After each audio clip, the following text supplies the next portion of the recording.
네, 반갑습니다. 실험 설계 11주 수업 진행하도록 할게요. 우리가 아마 9주차 때 이제 이거를 보면서 이야기를 좀 했어요. 실험 설계 내용이라든지 뭐 기타 등등등 내용을 했었는데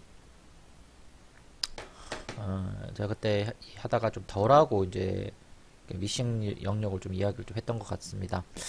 이렇게 보시면 이제 기억나실 거예요. 뭐 집단 나눠서 RCT의 기본 요건이라든지 어떤 식으로 집단을 두 집단 나누고 인터벤션 했을 때 검증한다. 뭐 통제 집단 이야기하고 뭐 그런 이야기 좀 했겠죠. 뭐 프리포스트 뭐 이름 기억나시죠? 뭐 이렇게 모형을 이렇게 RCT 그 랜덤 어사인 먼저 하고 사전 인터벤션 사후하는 일반적인 그런 세팅에서 어 RCT 그 랜덤 어사인 한 다음에 사전 없이 인터벤션 주고 사후만 하는 것도 괜찮다 뭐 이런 이야기를 했었습니다. 뭐 이렇게 합쳐놓은 걸 이제 솔로몬 4단계 이야기를 하고 뭐 그런 이야기 그리고 지난 시간 걸 좀 되새김해 보면 이렇게 되는 것 같아요.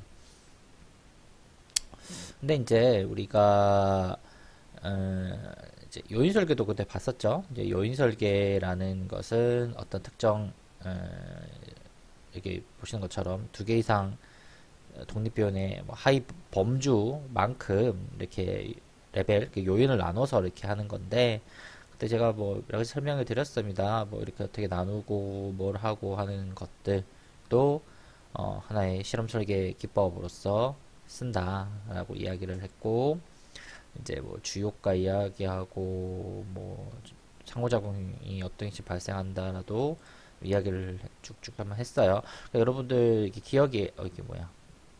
여러분 기억이 안 나시면 지난 2주 전에 했던 거 다시 한번 보시고 지금 영상을 다시 체크를 해 주시는 것도 좋지 않을까 생각합니다.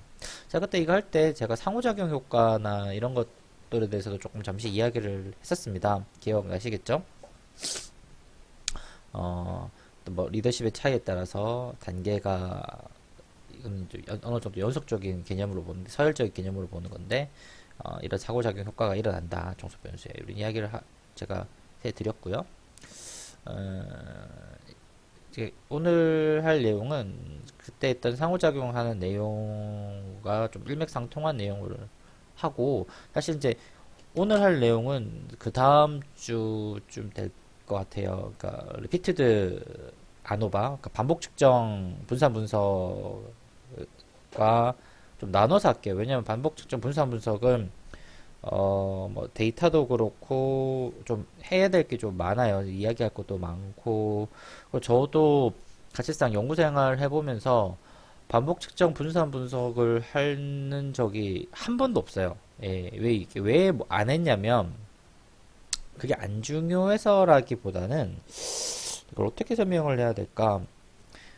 일단 반복 측정 분산 분석을 할 만한 데이터도 많이 없었고 어 그리고 그게 좀 되게 심플하다고 해야 될까? 그러니까 좋은 것도 있지만 단점도 좀 많은 분석 방법이라서 오히려 요즘은 뭐 오히려 종단 분석 뭐 HLM이나 그로스 레턴트 그러니까 구조 방정식 갖고 하는 종단 분석이나 아니면 뭐 간혹 이벤트 발생시키는 그 뭐냐 그 생존 분석 같은 그러니까 그런 류의 종단 분석이 주로 이루지 그러니까 모르겠습니다. 이게 실험류나 아니면 의학 계열에서는 리피티드 아노바가 종종 쓰이는 것 같긴 한데요.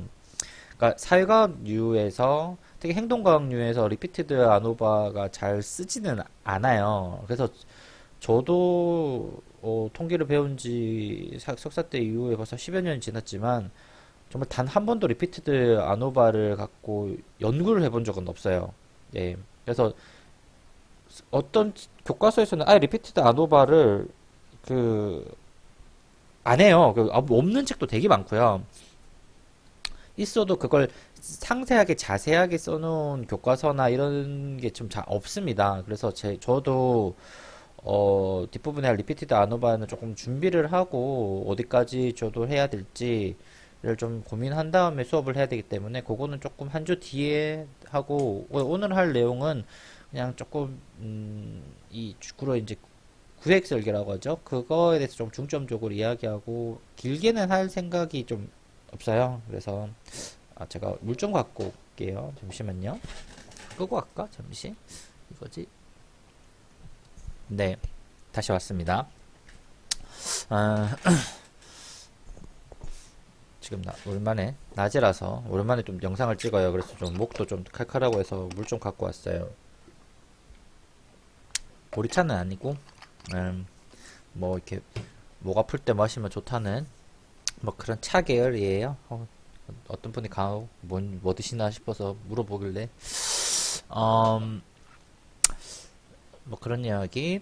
그래서 오늘은 뭐 그 길게는 영상을 찍지 않을 예정이고 한 1시간 내외로 찍고 추가적인 내용은 아마 뭐 이번 주에 나 아니면 뭐 2주에 할 때 뭐 줌 수업 같은 걸 좀 더 이용해서 이야기를 할까 해요. 그렇습니다. 자, 이제 페이지 31페이지를 보시면 이제 구획 설계라는 블록 디자인이라고도 합니다. 블록 디자인을 하기는 하는데 이게 이제 한번 읽어볼게요. 이렇게 무작위 배정을 하고 어떤 이게 이 무작위 뭔가 문제를 일으킬 때가 있어요. 그러니까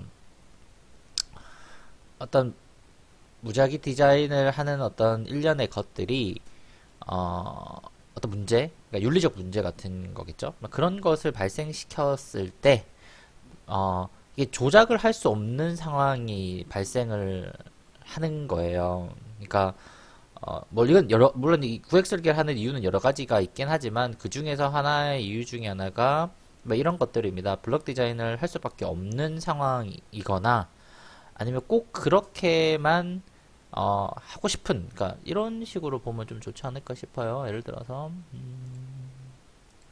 자, 이렇게 집단을 구분하고 싶어요. 한 두 집단 내지, 이건 오랜만에 하니까 잘 안되고, 자, 이걸로 해야 되겠다. 이렇게 집단을 이렇게 구분을 하고 싶어요. 두 집단.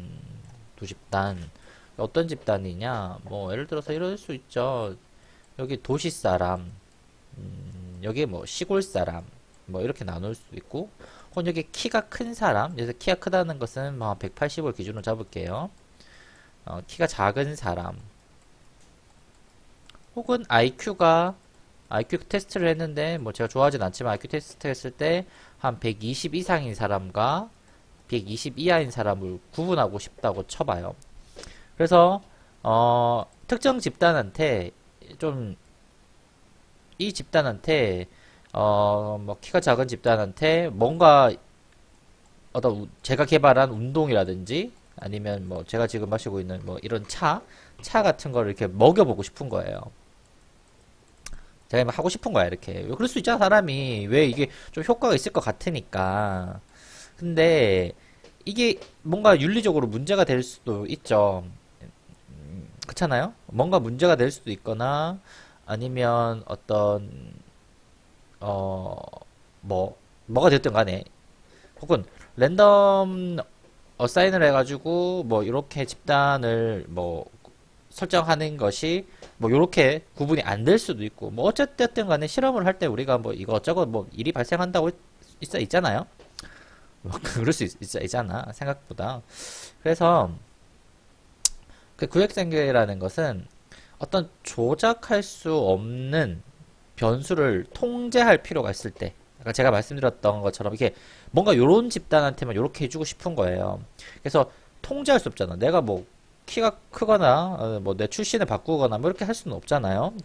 국적을 바꾸거나 인종을 바꾸거나 성별을 바꾸거나 그런 조작할 수 없는 대상 변수를 통제할 필요가 있을 때 어, 이 어사인 하기 전에 배정하기 전에 범주로 먼저 나누는 겁니다. 그래서 어떤 예를 들어서 여기 참여자를 남녀별로 혹은 IQ 수준별로 이렇게 분리를 하는 거예요.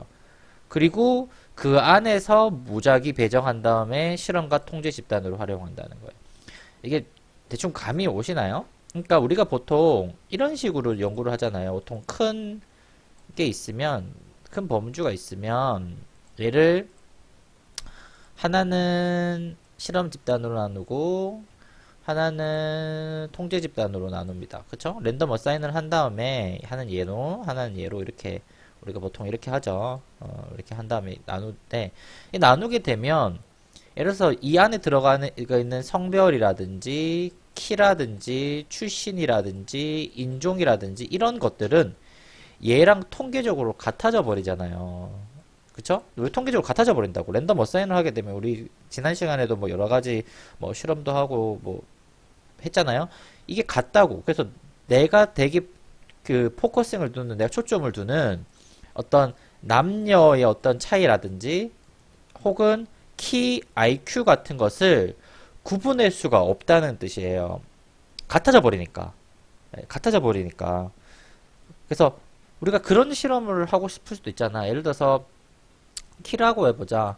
180 이상, 그 다음에 뭐 170대, 혹은 160대, 뭐 이렇게 되죠. 뭐 180 이상 그룹과 뭐 요 사이 그룹, 그 다음에 요 이하의 그룹, 이 3집단으로 나눌 수가 있잖아요. 그죠? 180 이상, 160 이하, 그 다음에 뭐 160부터 뭐 179까지, 161부터 170, 요 3, A, B, C, D로 나눠서 왠지 이 A라는 약은, A라는 차는, 혹은 A라는 운동은 요 집단에만 효과가 있을 수도 있잖아요. 그쵸? 얘한테는 별로 효과가 없어. 왜냐면 더 크지 않을 거. 얘한테 효과가 별로 없어. 얘는 대체 못 크니까. 근데 이상하게 왠지 내가 개발한 운동은 161에서부터 179 요 사이에서는 뭔가 효과를 일으킬 것 같은, 그 얘가 그 느낌 같은 느낌이 있잖아요, 사람이. 그렇잖아요? 실제로 그런 것도 많아요. 여러분 생각해 보시면 제가 이렇게 극단치를 이야기하는 게 아니라 이런 것들이 언제 이제 있냐면, 여러분 그런 거 보셨어요?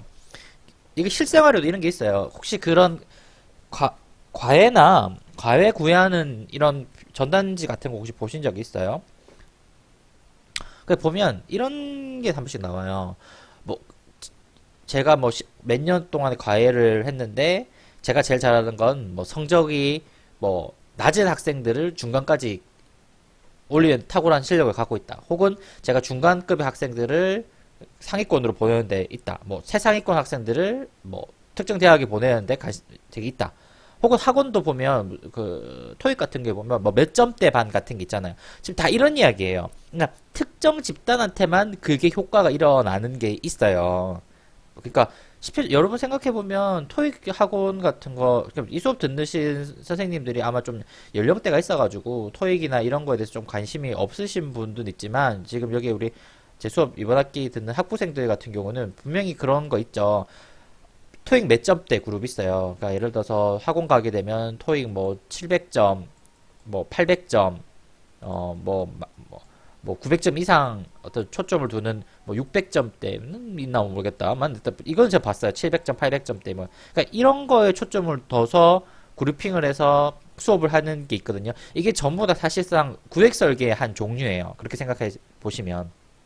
왜냐면 요 그룹에는 요 효과를, 목표가 여기이기 때문에 요 효과를 주는 인터벤션을 하고 싶은 거예요. 그러니까 이 그룹대에서는 이 인터벤션 A를 받아도 아무 효과가 없어요. 마찬가지로 얘는 B를 받아야 되고 얘는 만점을 댄다면 C를 받아야 되기 때문에.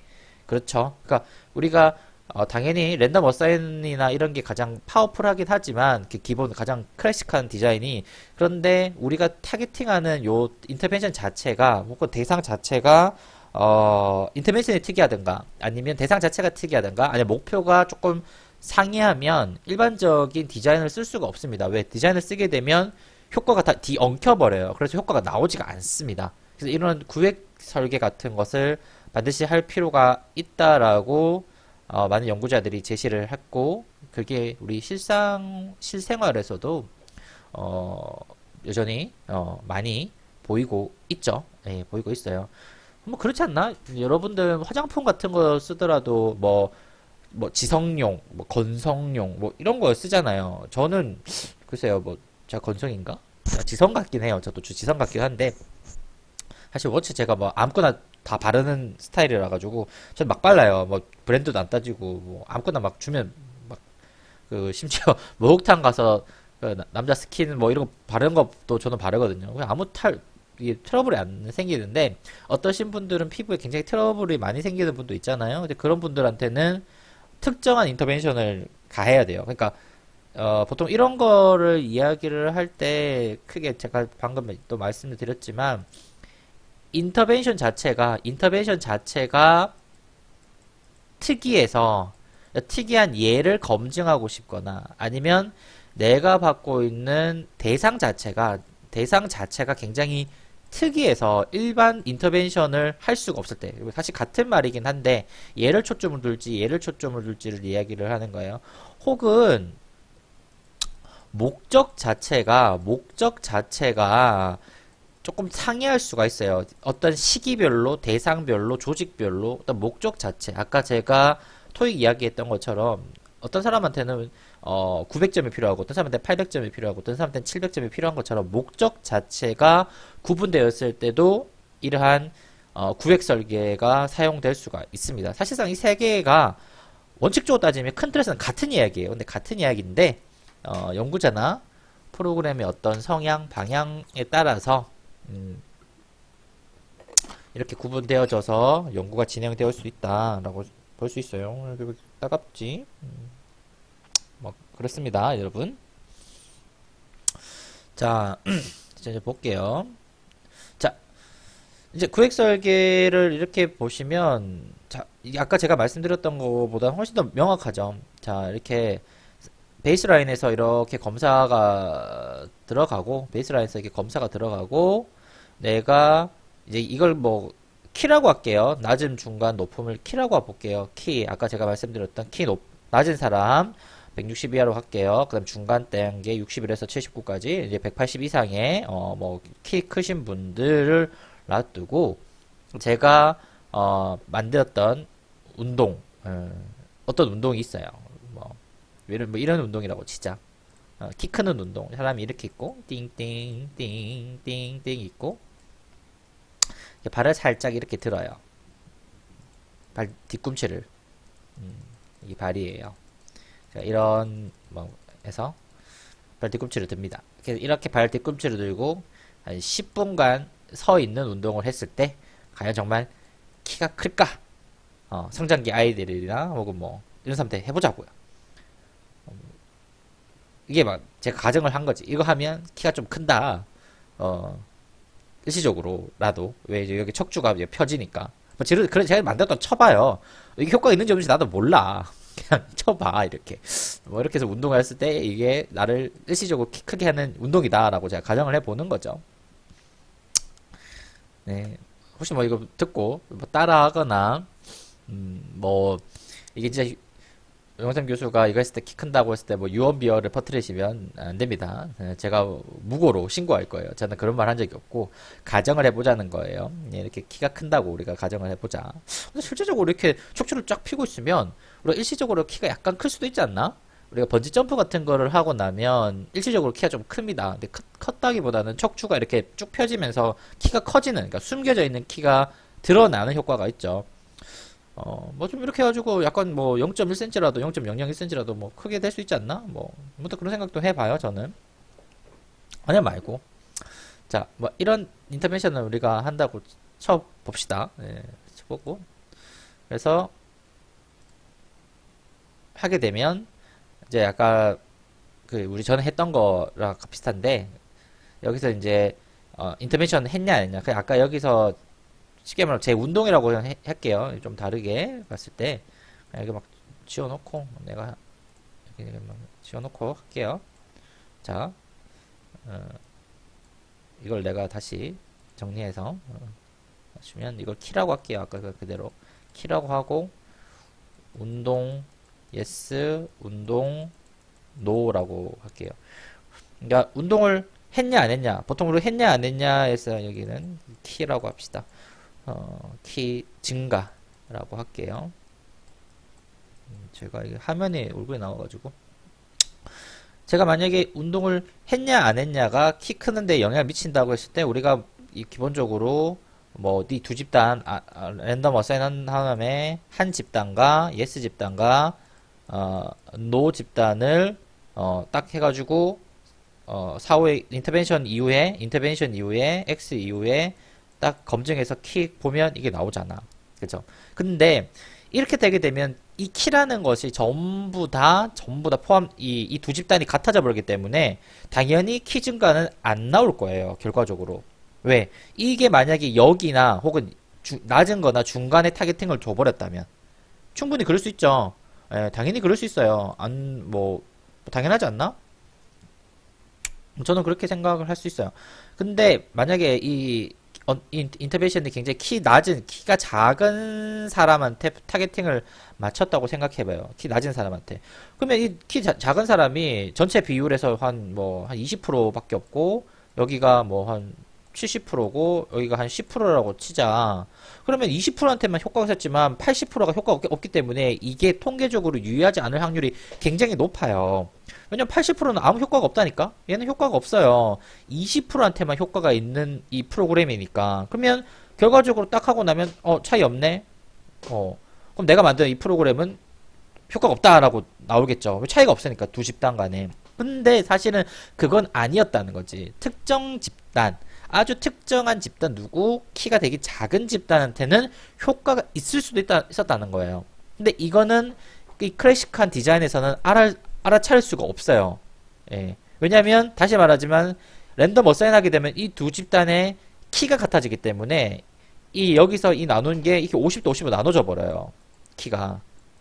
그러면 키 자체가 평균이 뭐 여기 아마 160 한 5고 165.3 얘는 한 160 뭐 4.9 이렇게 나올 가능성이 높다고 평균 키가. 그럼 당연히 프로그램에 해봤자 안 되지. 그러니까 실제 효과가 있음에도 불구하고 어떻게 되냐? 효과가 없는 것처럼 나와버려요. 이게 통계에서 비슷한 말이 뭐 있죠? 효과가 있는데 효과 없는 것처럼 보이는 거 뭐 있죠 이게? 기억해보세요. 무슨 효과? 무슨 오류? 비슷한 거? 예, 똑똑하신 분 혹은 앞에서 열심히 제 수업을 들으셨던 분들은 바로 제가 이렇게 물으면 무슨 오류라고 튀어나오고, 혹시 내가 지금도 이 오류가 입에서 튀어나오지 않는다 아시는 분들은 공부를 안 하신 거예요. 예. 제가 이래서 뭘 이렇게 가르치기가 싫어요. 열심히 제가 가르쳐도 아무도 모르고 이해를 못하고 다 까먹기 때문에 괜찮아요. 어차피 여러분 다시 돌려보시면 돼요. 예, 이게 이종 오류랑 개념적으로 논리는 다르지만 개념적으로는 되게 흡사합니다. 효과가 있지만 효과가 있는 프로그램을 찾아내지 못하는 것이 그런 거겠죠. 그런 거예요. 그렇게 생각하시면 돼요. 만약에 이제 여기 키 작은 사람들이 굉장히 많아서 이 집단에서 80%, 90%를 차지했다. 그럼 당연히 이게 드러날 거예요. N수가 되게 작았기에, 이 집단 N수가 작았기에 얘가 발견되지 않는 효과, 즉 이종 효과랑 굉장히 유사한 것들이 나타납니다. 여기서 여기 와서 갑자기 선생님 저 이종 효과 뭔지 기억이 안 나요 그러면 몇 강인지 저는 기억이 안 납니다만 거기를 돌려서 수업을 다시 한번 봐주셨으면 좋겠어요. 그리고 이종 효과는 이미 조사론이라든지 기초통계에서 다 했기 때문에 저도 이미 한번 했고 제가 심지어 시뮬레이션까지 돌려드리면서 보여드렸잖아요. 그러니 그 개념을 이해하시면 제가 지금 하는 말이 어떤 말인지 좀 더 명확하게 이해를 하실 수 있고, 모르신다면 저한테 따로 한번 연락을 주셔도 좋지 않을까, 그런 생각이 좀 들어요. 더 이상 제가 설명을 드릴 수 있는 방법은 없을 것 같아요. 이 영상 통해서는. 반복 측정을 하기 전에 이걸 제가 만들어 왔어요. 여러분들 위해서 for you 제가 만들어 왔습니다. for you. 자, 이게 아까 제가 말씀드렸던 이제 일종의 이제 회기 리그레션 모형에서 좀 만들어 온 거예요. 이제 키가 낮고 중간 높음 키라고 생각하시면 돼요. 3집단이 있고 인터벤션을 받은 집단, 안 받은 집단 뭐 이렇게 좀 해놨어요. 그러니까 요 엑셀은 제가 회계에서 조절 효과를 분석을 할 때, 조절 효과가 어떤 식으로 나오는지 분석을 할 때 쓰는 표인데, 이게 이제, 어, 조금씩 할 때만 조금 달라요. 이게 무슨 말이냐면, 어떤 변수를 검증하냐에 따라서 제가 좀 다르게 만들거든요. 예를 들어서, 만약에, 이게 x를 독립이라고 하고, 어, y를 이제 보통 y를 종속이죠. y를 종속으로 하고 z를 이제 조절 변수라고 우리 이야기 많이 하는데 조절 변수라고 이야기를 하는데 이 x와 y가 이 범주가 다르잖아요. 예를 들어서 독립이 뭐 1과 0으로 되어 있거나 혹은 뭐 1, 2, 3 주로 최대 3집단까지 쓰죠. 이렇게 3집단으로 되어 있거나 뭐 과학, 수학, 국어 뭐 이런 것처럼 혹은 조절이 1, 2, 3으로 되어 있거나 혹은 조절이 1, 0 혹은 독립이 연속 변수 혹은 연속 조절이 연속 변수 뭐 이런 다양한 일이 발생하잖아요. 그러니까 이게 10일 때 1, 2, 3 10일 때 10 10일 때 연속 변수 보통 연속 변수는 그래서 스탠다드 디비에이션을 갖고 민을 해서 스탠다드 플러스 스탠다드 디비에이션 마이너스 민 뭐 이런 식으로 또 세 개로 분리를 시켜요. 그래서 1, 0일 때 이런 식으로 마찬가지 1, 2, 3일 때 이런 식으로 이렇게 여러 가지에 따라서 조조 변수를 이렇게 검증하고 이렇게 그래프 그리는 게 조금씩 좀 다릅니다.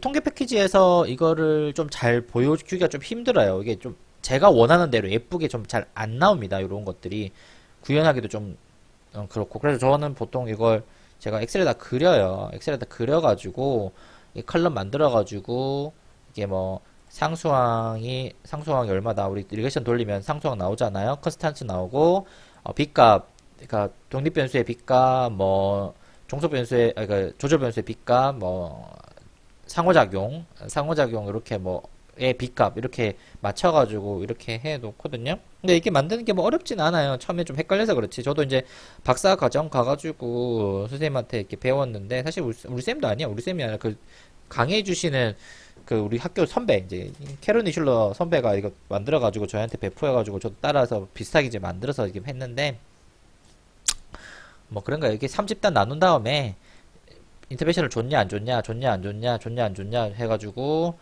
예를 들어서 컨스탄트는 똑같고 어, 예를 들어서 뭐 키가 낮은 사람 그 다음에 높은 사람 중간 사람은 그 레퍼런스 잡아놨기 때문에 없어요.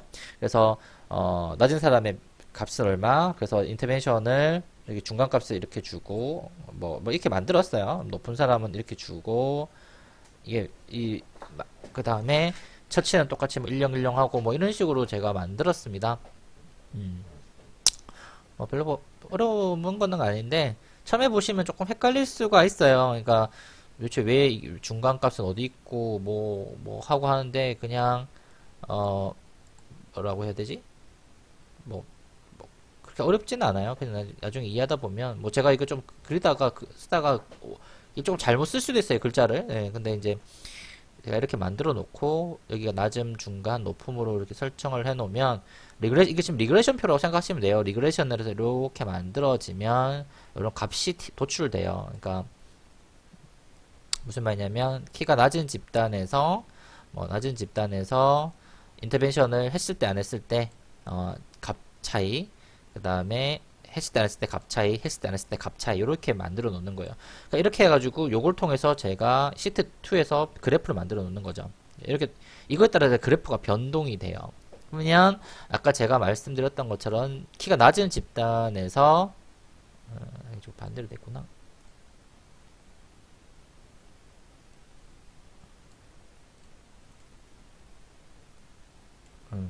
키가 낮은 집단에서 3.28에서 5.08로 올라갔죠. 보자. 키가 낮은 집단에서 어디 있냐? 어디지? 이게 쌤처럼 이렇게 보는 게 아니지. 이거는 여기서 도출되는 것은 그 뭐라고 할까? 여기서 이제 다 계산을 하거든요. 계산을 한다고 생각하시면 돼요. 그러니까 이렇게 계산을 하고 나서 이렇게 만들어 놓는 거라서 실제 조금 보이는 건 조금 다를 수는 있어요. 어쨌든 자 뭐 제가 이거 막 계산을 뭐 이거 좀 크게 보자. 뭐 해야 된다 이런 게 이게 중요한 게 아니라 그러니까 제가 아까 말씀드렸던 것처럼 구획 설계를 했을 때 어떤 식으로 보여드리는가를 하려고 그냥 가상으로 해서 이렇게 만들어 본 거예요. 예. 이 숫자가 좀 이렇게 막 바뀌어요. 예를 들어서 낮음 이쪽에서 인터벤션이 1점대로 이렇게 기울기 1점대로 바뀐다 그러면 이렇게 좀 다시 바뀌죠. 뭐 이런 식으로 바뀌기도 하고 이렇게 맞춰 놓은 거예요. 이걸 따라서 이거 조금씩 바뀌어요. 근데 그렇게 생각해 봅시다. 그렇게 중요한 건 아니니까. 제가 여기 맞춰놨기 때문에 똑같이 제가 맞춰놨어요. 그러면 이렇게 또 떨어지고 이렇게 해 놓은 겁니다. 그래서 만약에 이런 식으로 가정을 해가지고 했을 때 어떤 일이 벌어지냐면 초기치에서는 키가 큰 집단, 중간 집단, 낮은 집단에서 당연히 키가 이런 식으로 나왔을 때 이 높은 집단과 중간 집단은 이 운동이 큰 효과가 없는 거예요. 그런데 인터벤션 나오고 나니까 이 집단은 이렇게 훨씬 커진다. 갑자기 훅 커진다라고 말할 수가 있는 거죠. 아시겠죠? 그러니까 이게 리그레션 주로 이제 리그레션 할 때 제가 이제 이런 종속 변수를 갖고 이렇게 디컴포징이라고 하거든요. 영어로요. 그러니까 디컴포징 해서 이렇게 조절 효과가 발생한다. 그러니까 요 두 집단, 그러니까 이 키가 작은 집단에서 어떤 인터벤션 효과가 이게 독립 변수고 이게 종속 변수인데 이게 조절 변수잖아요. 그러니까 조절 변수의 어떤 성향에 따라서 그러니까 똑같은 인터벤션을 주더라도 조절 집단의 성향에 따라서 특성에 따라서 이 프로그램이 다른 차이를 보인다라고 이야기할 때 이런 식으로 그래프를 주는 거죠. 즉 똑같이 말해서 어떤 A라는 수업을 들었을 때 토익 700 탈출 이런 수업을 들었을 때 다 수업을 들었지만 토익 900 집단이나 800 집단은 효과가 별로 없지만 600 이하의 학생들이 이 수업을 들었을 때 갑자기 훅 점수가 올라가는 효과가 보인다. 이런 식으로 해석을 할 때 보통 이런 거를 좀 많이 씁니다.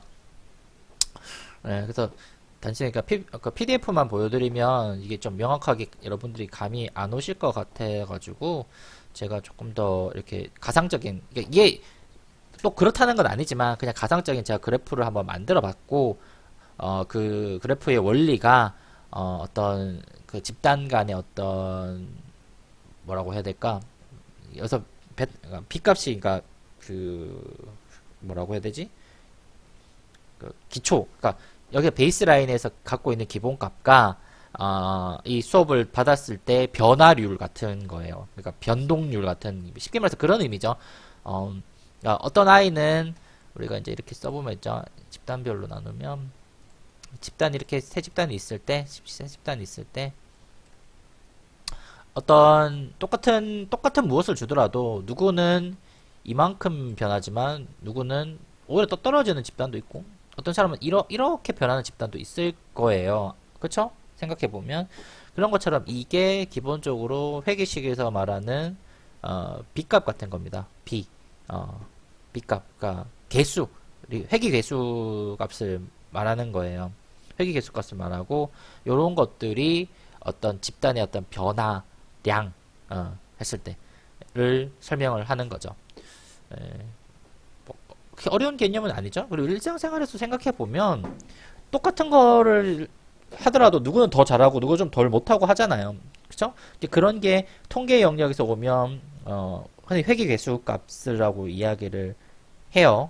회계 개수 값이라고 이야기를 하고 제가 이걸 보여드렸고 혹시나 리그레이션 보면 우리가 이렇게 시트 놔두고 참 이런 거잖아. 사실 옛날에 다 우리 배웠던 것처럼 좀 심한 이야기를 할게요. 혹시 이제 또 제가 또 안 한다고 여러분들이 뭐라고 할까봐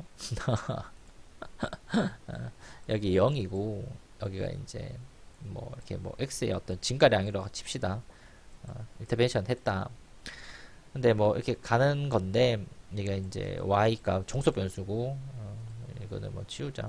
헷갈리니까 자, x의 변화량인데요. 우리가 x의 변화량이 증가할수록 여기 이게 좋아서 좋아. 아, 음, 뭘 찍지?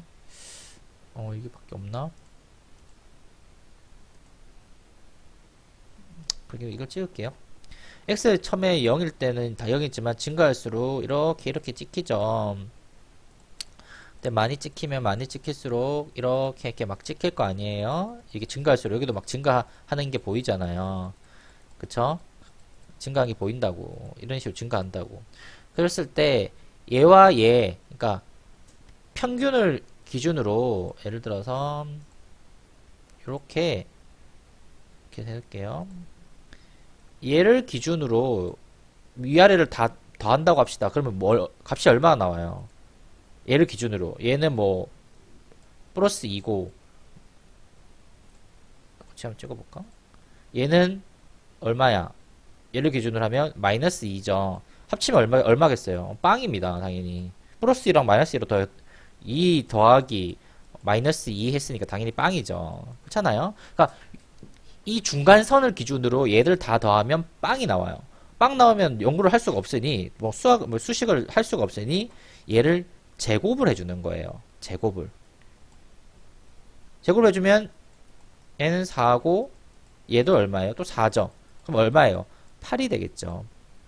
0이 8이 되는 거죠. 네. 그랬을 때 얘를 이렇게 다 더해요. 이런 식으로. 그랬을 때 이 하면 뭐 쭉 여기 찍은 게 한 대충 한 30개라고 치면 얼추 다 하면 한 300 정도 나온다고 칩시다. 한 300 정도. 300 정도 나온다고 쳐.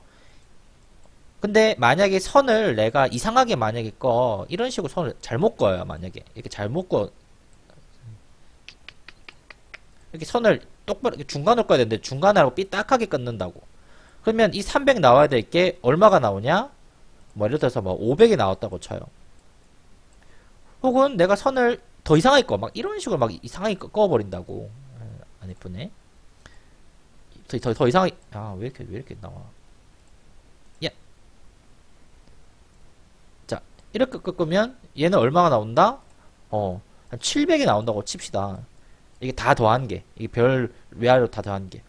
그러면 어떤 게 가장 중간으로 흐르겠어요?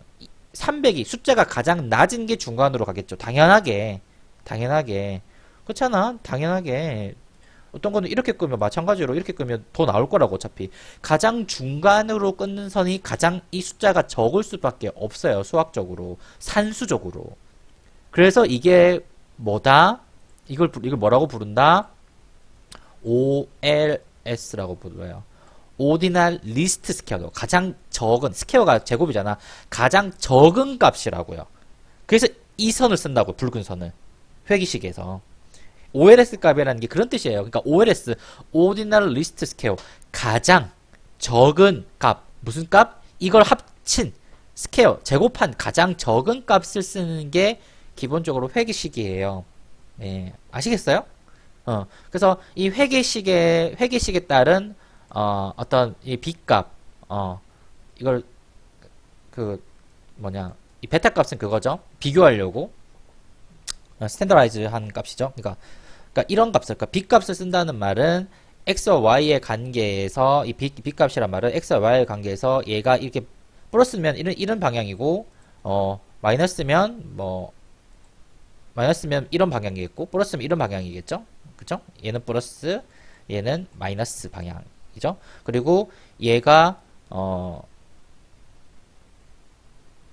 이렇게 했죠. 얘가 뭐 이 정도, 얘가 여기만 뭐 기울기 1, 2, 뭐 3, 4, 5, 뭐 이런 식으로 되겠지.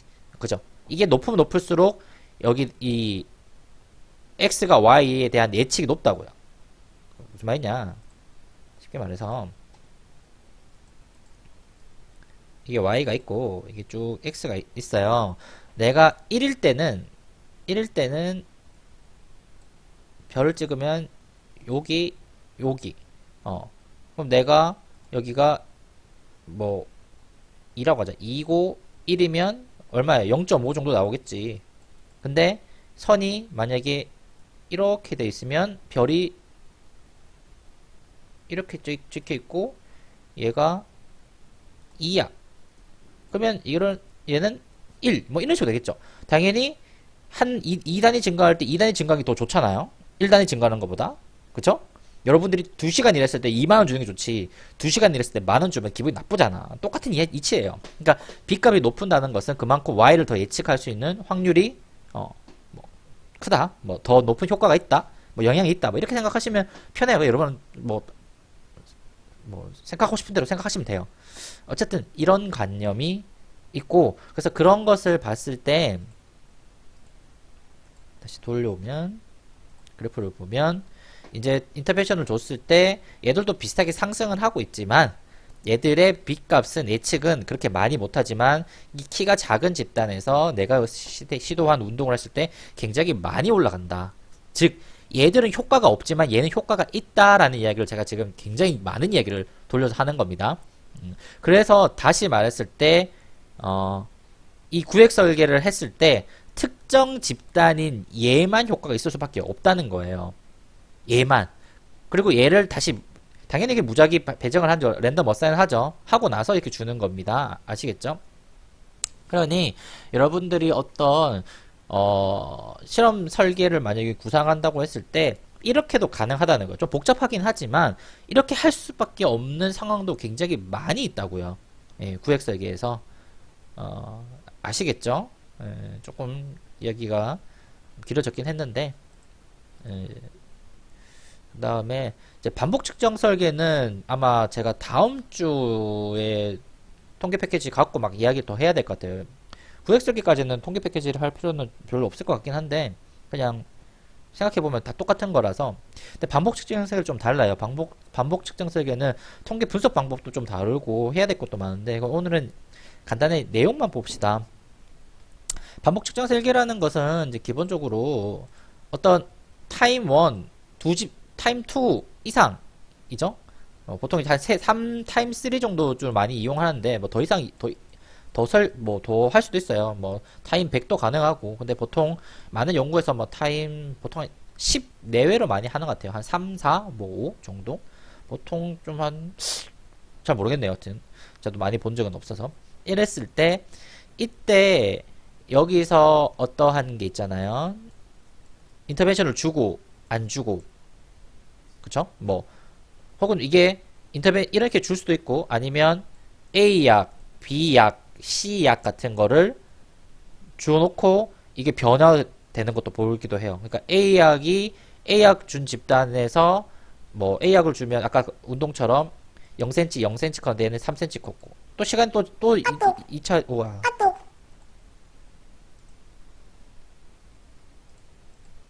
와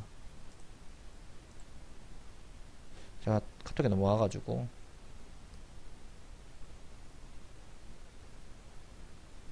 제가 좀 잠시 죄송합니다. 제가 카톡을 꺼놓고 했어야 되는데 카톡 온 거에 대해서는 나중에 이거를 마크를 넣어야 되겠어요. 자 어찌되었든 이게 보이나? 어쨌든 요게 정리가 됐고 나서 반복 측정 요렇게 됩니다. 즉 집단을 어떤 인터벤션을 주고 안 주고에 따라서 요렇게 시간에 따라서 1차 시기, 2차 시기, 3차 시기 볼 수도 있고 A 집단, B 집단, C 인터벤션을 주고 각각의 어떤 효과의 차이를 보기도 하고 뭐 이런 식의 연구 질문이 있을 때 보통 이렇게 쓰기도 합니다. 자, 한번 봅시다.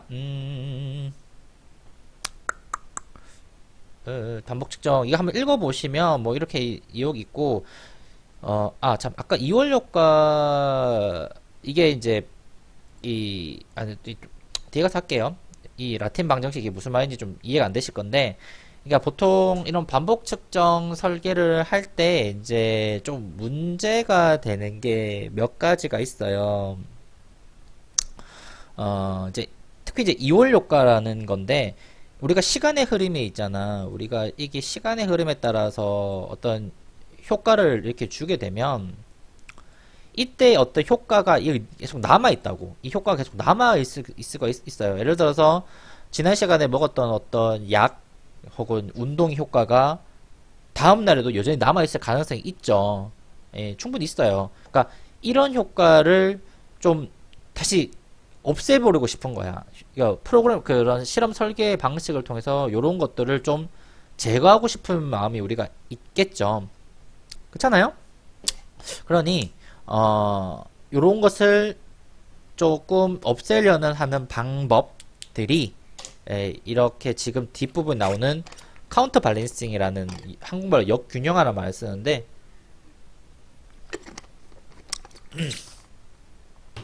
역균형화 방법을 통해서 이러한 효과들을 이월 효과들을 좀 제거해 주려고 합니다. 봅시다.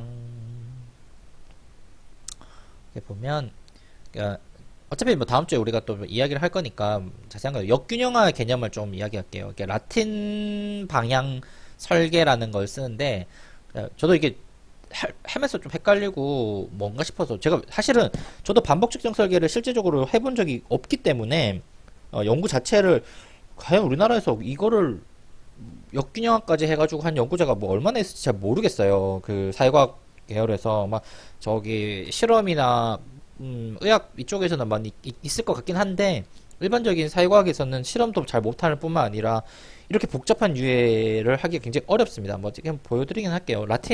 이게 라틴 방향, 라틴 정방이라고 해요. 그러니까 x와 y의 그러니까 그러니까 가로 세로 축에 알파벳이 한 번만 들어가는 거예요. 그러니까 이게 쉽게 말하면 이런 거예요. 여기 보면 A, B, A 한 번 들어갔고 가로에 A, B, 세로에도 한 번 들어갔죠. 똑같이 A, B, C 여기 가로에 A, B, C가 한 번 들어가고 다시 A, B, C가 한 번만 들어가는 똑같이 A, B, C, D A, B, C, D 이렇게 짜는 이게 라틴 정방향 설계의 기본 겁니다. 그러면 A, B, C, D 하고 다시 B부터 시작하고 C부터 시작하고 D부터 시작하는 거. 예.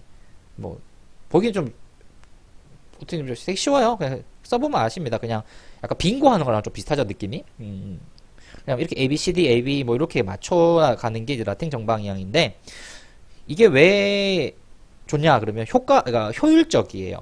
효과성은 또 둘째치고 효율적입니다. 이걸 제가 이게 3이면 여기 지금 라틴 정방으로 짜면 한 번, 두 번 이렇게 세 번만 하면 되잖아. 그죠? 한 번, 두 번만, 세 번만 한다고. 그러면 내가 인터벤션을 첫 번째 할 때만 주면 돼요. A 한 번 여기 첫 번째, 그 다음에 B한테 이렇게 C, 뭐 이런 식으로 준다고 쳐봅시다. 만약에. 그러면, A가 만약 이월 효과가, A가 뭐 이렇게 왔을 때, 요게 한 번 왔고, 첫 번째만 왔기 때문에 이들이 통제가 된다고요. 개념상. 아시겠어요? 그러니까, AB 4는 좀 그렇고 AB 3 곱하기 3에서 여기서 인터벤션을 주고 아니 안 주고 여기서 주고 안 주고 여기서 주고 안 주고 하게 되면 얘가 일정 부분에서 통제가 되기 때문에 큰 무리가 없이 진행이 될 수가 있죠. 근데 이걸 라틴 정방을 안 하고 이렇게 하게 되면 이렇게 짜야 돼요. 6번을 해야 됩니다. 3 곱하기 2 곱하기 1 해가지고 3팩토로 하게 되면 6번을 해야 돼요. 봅시다. 한 번 이렇게 들어가고 1, 2, 3 들어가고 1, 3, 2, 1, 2, 3, 1, 3, 2, 2 이렇게 그쵸? 우리 상식적으로 보면 이렇게 해야지 풀셋으로 돌린다고요. 이렇게 해야지 카운터 밸런싱이 되죠. 풀셋으로 돌리면. 예, 그러면 뭐 어떤 식으로 인터벤션을 주든 말든 순서에 따른 문제는 없어져요. 그러니까 만약에 여기서 그룹에 상관없이 첫 번째만 다 준다고 했을 때 다 이 1, 2, 3이 다른 방식으로 다 돌아봤기 때문에 순서에 따른 어떤 인터벤션의 어떤 차이는 발생하지는 않습니다만은 근데 이게 생각해 보세요. 이 한 명당 만약에 20명 들어가는 그룹이에요. 그럼 이게 60명이죠. 60명 대상으로 한 번씩 하는데 뭐 얼마냐? 60명 대상으로 뭐 하루 한 명당 뭐 10만 원씩 잡고 연구를 해봐요. 그럼 얼마죠? 10명이면 100만 원, 600만 원이잖아요. 600만 원을 연습비 얼마예요? 맞지? 3,600만원. 이렇게 돌아간다고요. 근데 이거 예산을 절반으로 줄여줄 수 있다면 괜찮지 않냐는 거예요. 예. 보통 그래서 이런 연구의 어떤 예산, 효율성 때문에, 요런 것들을 좀 많이 합니다. 예. 그래서 여러분들이 그냥, 이거는 통계가 아니라 실험을 세팅을 짜는 거예요. 그러니까 내가 어떤 식으로 실험 세팅을 짜겠다. 각 집단마다, ABC 집단마다, 예를 들어서 ABC 집단마다 뭐 20명씩, 한 집단에 A도 20명, B도 20명, C도 20명씩 했을 때, 이 집단을 어떤 식으로 내가, 물론 그 전에 랜덤 어사인 해가지고 넣었다고 칩시다. 랜덤 어사인 한 다음에, 랜덤 어사인을 한 다음에, 근데 20명씩 넣었는데, 이 반복적으로 실험을 하는 와중에 발생하는 순서를 통제하고 싶어서 이런 걸 짰다고 가정을 해봐요. 순서 효과. 그렇잖아. 이게 어떤 순서 빨리 뭐 어떤 것을 받았을 때 더 좋을 수도 있잖아요. 예를 들어서 뭐 어떤 되게 보고 싶었던 영화를 개봉 첫날에 보거나 3일 뒤에, 일주일 뒤에, 한 달 뒤에 봤을 때 그 감동이 다를 수가 있잖아. 그쵸? 그러니 그런 걸 일종의 좀 통제하고 싶어서 할 때가 이런 것들이에요.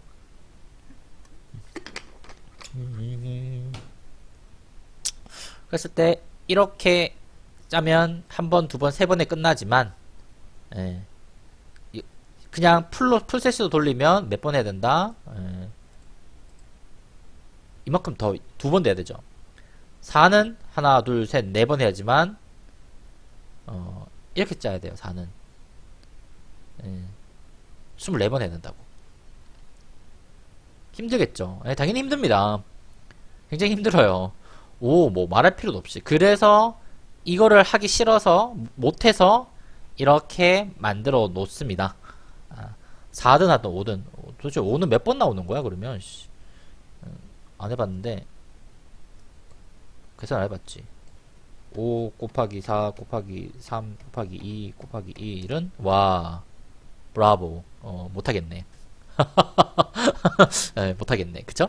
이런 것들. 이게 반복 설계의 어떤 뭐 특성 같은 것들이에요. 네, 전반적으로 오늘 할 내용은 이 정도까지고요. 이 반복 설계는 반복 측정 아노바 이야기를 하면서 조금 더 이야기를 해볼까 해요. 다음 시간에 한 번 더 아시겠죠? 오늘 할 내용 좀 한번 보시고 제가 또 다시 등장하도록 하겠습니다. 오늘 한번 좋은 하루 되시고 또 연락 드릴게요. 다른 또 수업에서 보도록 하겠습니다. 그럼 안녕. 항상 아이고 난 왜 이게 항상 이게 뜨지? 내가 무슨 프로그램이 이게 깔려있어서 이렇게 뜨는 거야? 자, 그나마 여기 여러분들은 제 화면이 항상 보이잖아요. 근데 저는 이제 제가 찍는 화면이 여기는 안 보여요. 여기. 근데 지금 여러분 화면에 뜨고 있는 건 작은 화면으로는 보이던데, 그래서 다행히 이렇게 제 화면이 있어가지고 좀 많이 감춰준 것 같은데, 어쨌든 여러분 좋은 하루 되시길. 안녕.